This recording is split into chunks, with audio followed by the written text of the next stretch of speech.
Hi friends, good morning.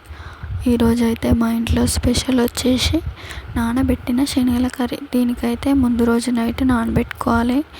ఇది డైట్గా కూడా తినొచ్చు, ఎవ్రీడే మార్నింగ్ కొన్ని తినొచ్చు, అలానే హెల్తీ కూడా. ఫస్ట్ అయితే మేకింగ్ ప్రాసెస్ చూద్దాం.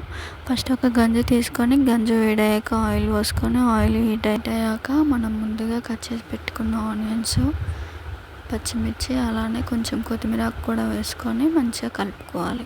కలుపుకున్న తర్వాత మూత పెట్టుకొని మళ్ళీ మూత తీసి మళ్ళీ కలుపుకోవాలి. ఇలా కలుపుకున్న తర్వాత మనకు కావాల్సినంత పసుపు యాడ్ చేసుకొని మంచిగా కలిసేలాగా కలుపుకోవాలి. తర్వాత మనం నైట్ నానబెట్టుకున్న శనగలన్నీ ఇందులో వేసుకోవాలి.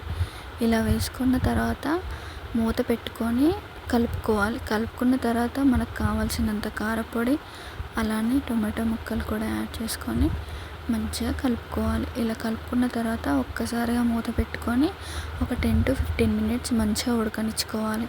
ఇలా ఉడికిన తర్వాత మంచిగా మళ్ళీ ఒకసారి కలుపుకోవాలి.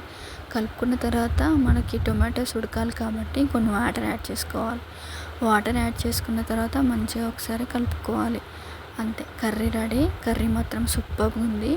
మీరు కూడా ట్రై చేయండి.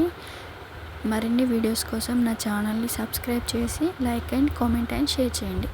లాస్ట్లో కొంచెం సాల్ట్ వేసుకొని కలుపుకొని దించుకోవాలి. అంతే, టేస్ట్ మాత్రం బాగుంది.